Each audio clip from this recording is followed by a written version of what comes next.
Lombra, table for two, 7:30 p.m. She'll love the window seat.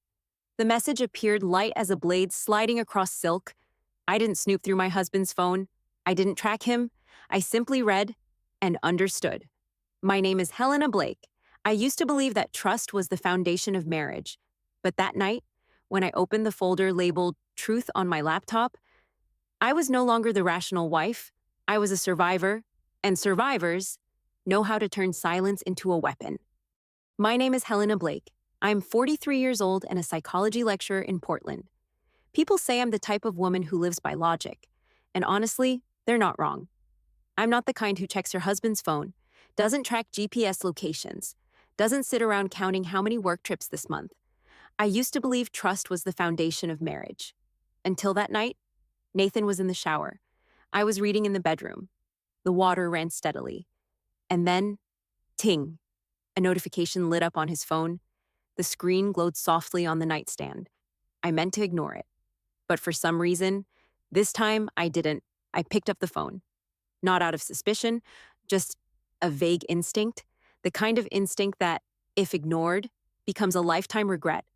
The password was still our wedding date. Nathan had never changed it. The screen unlocked. The first line? Clear. Sharp as a blade. Lombra. Table for two? 7:30 p.m. She'll love the window seat. I read it again. Then again. And then. I opened the message thread. It wasn't just a dinner reservation. It was a full-blown performance. A complete script text, photos, emojis, love notes. A year's worth, maybe more. One name repeated throughout the thread. Ava. I knew her. Ava Kim, Nathan's legal assistant. I'd once invited her to dinner with our family. And now, I was reading the whispers they'd shared. In hotel rooms. After meetings with the North team, I saw barefoot photos on a beach. Hotel bed sheets, the pillows matched the logo of a luxury chain in Seattle. And then, I read his words. I wish you were the one I met first. I didn't scream. Didn't throw anything. I just placed the phone back down on the table.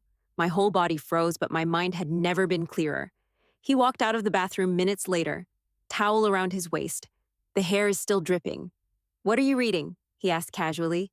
I turned, looked him straight in the eye, and said, You've got an early meeting tomorrow. Right. He nodded. I smiled. Not the smile of a woman forgiving. Not the smile of a woman jealous. Just the smile of someone who knows everything. I didn't sleep that night. I opened my laptop, created a folder titled Truth, and started backing up everything I'd just seen. Texts, photos, hotel booking history. I even sent a copy to my personal email for backup. I didn't know what I was going to do with it yet. Only that. It was time I stood up. Not for Nathan. Not for Ava. For me. For the woman who had been kept in the dark too long because she believed love was always worth preserving. I was wrong. But that night, when the rage settled, I didn't feel like a victim anymore. I felt like a survivor. And if there was one thing I still owed myself, it was the truth. I didn't cry.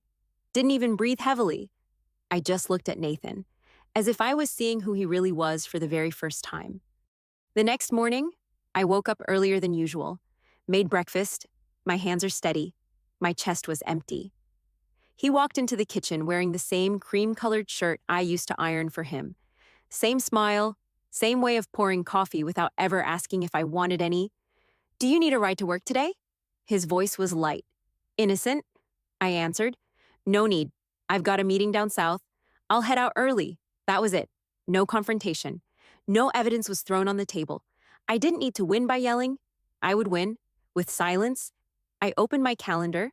The dinner reservation at Lombra was set for Friday. Table for two, 7:30 p.m. Window seat, candlelight. The same spot he once booked for our 10th anniversary. Friday. I called Marcus Kim, Ava's husband. We'd met a couple of times at university conferences. I kept my voice calm. Hi, Marcus. This is Helena Blake. My university's hosting a series of guest lectures, and I thought you'd be perfect to speak about public space design. He sounded surprised. I didn't blame him, because my invitation was a detonation. We've arranged a light dinner at Lombra on Friday night. Would love for you to join us. He agreed. That evening, I walked into the restaurant, simple black dress, hair tied back, no perfume, no lipstick. I didn't need to stand out, because the truth would do that for me. I was led to my table right next to theirs. A single glass wall separated us. Thin, clear, nothing to hide behind. I sat, my fingers lightly rested on my water glass. 3 minutes later, they arrived, Nathan and Ava, hand in hand, laughing. I didn't look away. I stared straight ahead. I was watching a movie trailer for a film whose ending I already knew. Then Nathan saw me. His body jolted. A silent quake. The wine glass in Ava's hand trembled. She followed his gaze and saw me. Her face turned pale. That's when Marcus walked in. I leaned slightly, waved. "Marcus, over here." He looked at me, then at his wife, then back at me. No one said a word. No one had to. I didn't need to speak. My silence had already said everything. I left the restaurant 5 minutes later, didn't look back, didn't wait for them to explain, didn't let them say, "It's not what you think," because I knew it was exactly what I thought. As I walked out the glass doors, it started to rain. A light drizzle. I stood under the awning for a moment, didn't open my umbrella. The rain was thin, cold, but not as cold as betrayal. I didn't call a cab. I walked, heels clicking against the wet pavement, each step steady, clear, decisive, and in that moment, I felt alive, truly alive. I used to think that if I did everything right, he wouldn't leave me. I believed that sacrifice was a kind of insurance.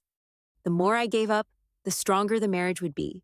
But some people, they see your kindness as a weak spot, and they stab right into it with a smile. Gregory and I met when I was 26.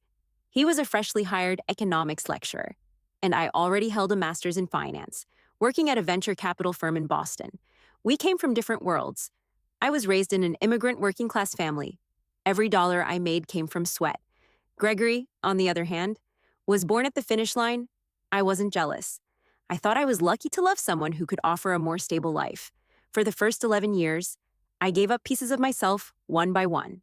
First, the job in Boston. Then, I had the dream of starting my own fund. Later, a CFO was offered by a fintech company, all of it, so I could stay in Denver and support Gregory in his search for academic passion. He changed his research focus 3 times, quit his job mid-semester twice, started a business, and burned through his inheritance in 6 months. I didn't leave. I stayed patient. I thought, he's just lost. I'm the only one who still believes in him. One winter night last year, I saw the first sign. It was nearly midnight. I was working on financial reports for a consulting project.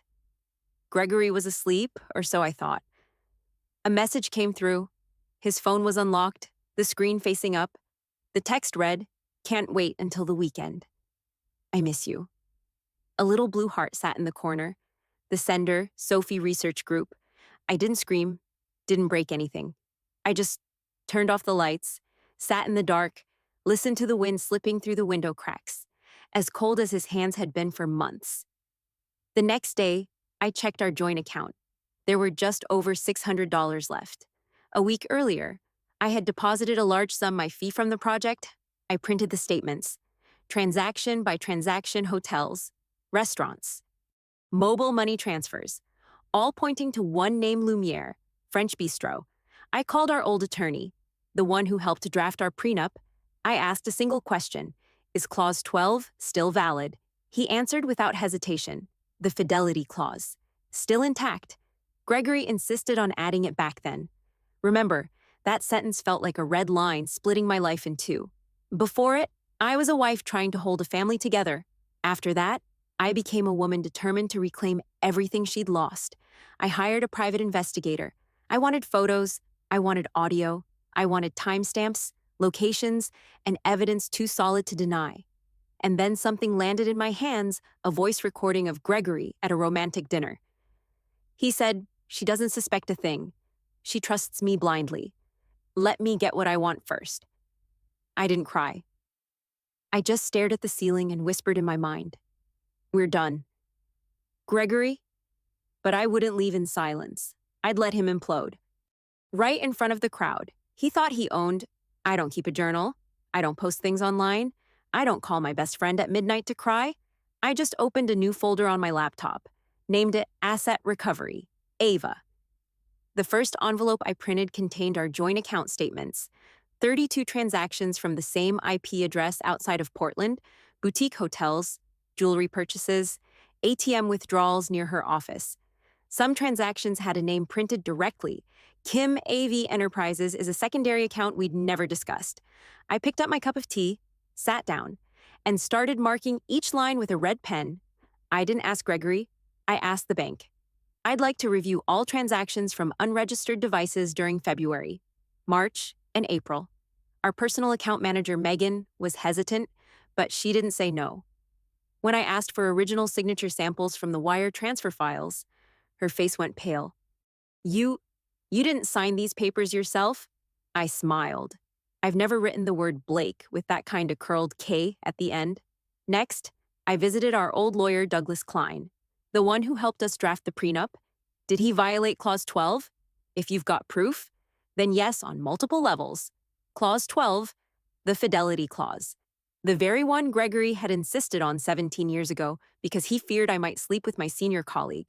The irony is almost poetic. The paper's still intact, the clause still enforceable, and now he's the one who broke it blatantly. Douglas recommended hiring a legal investigation firm specializing in divorce cases involving assets and signature fraud. I agreed. A week later, the first document packet arrived. Contents recovered iCloud message logs between Gregory and Ava, travel photos geotagged in cities that didn't match the industry conferences he claimed, 2 audio recordings from Lumiere Bistro, including a clip where he laughed and said, "She has no clue. Once Amelia's out, I'm gone." I printed it all. Each bundle went into its own envelope, cream-colored, the kind used for old-school accounting files. I wanted everything clean, emotionless. I also printed one final item, a completed divorce petition already signed, including a request to freeze all joint accounts. The signature was mine. The submission date. The Saturday after Amelia's graduation, I placed everything inside a black document box, locked it, and taped a handwritten label on the outside contingency plan, activate if public betrayal occurs. It took me exactly 27 days to gather everything. No outbursts, no social media updates, no arguments. Gregory still walked into the kitchen every morning, smiling, asking if I wanted coffee. I nodded, accepted a cup from the man who betrayed me, and thought, "Thank you, Gregory." Every sip reminds me just how long I've stayed silent. I didn't cry. I just poured one final drop of calm into my white porcelain mug. It wasn't tea, it was a plan. I heard hurried footsteps echoing down the marble hallway, each step scattered, uneven. My black dress was already hanging neatly in the closet. Everything in the house was in its place, pristine like nothing had ever happened, except for the envelope box sitting in the middle of the ebony table, thick, heavy, unignorable. The last light of day spilled through the second-floor window, casting a long, black, cold streak across the hardwood floor. I was waiting. Gregory burst in like he'd just been skinned alive on Wall Street. Tie crooked, hair a mess, eyes disoriented. The same man who used to walk into every room like it bowed to him now looked like a marionette with its strings cut. What the hell is going on? Bianca? I didn't answer. Just set down my teacup. Slow. Precise. Silence always unravels men like him faster than any explanation. The accounts are frozen. The bank says I need power of attorney. The law office said the divorce papers were filed. Cassandra's crying like crazy she thinks I scammed her. He pulled an envelope from his coat pocket and threw it on the table. It slid across the surface and stopped right in front of me. I didn't look. I didn't need to. I had signed every single page. And what the hell is in that? I looked up. It's the beginning. Greg, a parting gift. Remember, his eyes bulged. You can't do this. I'll sue. I have rights. I cut him off. You once told me I should know when to bow out. This is me bowing out. But properly, he started slowing down, confused, disoriented. No longer the Gregory who smiled at our daughter's graduation, no longer the man who stood in the garden and raised a glass, declaring he was starting a new life. Just a man bleeding on the blade. He forged himself. You've got nothing but a bunch of stupid printouts? I stood.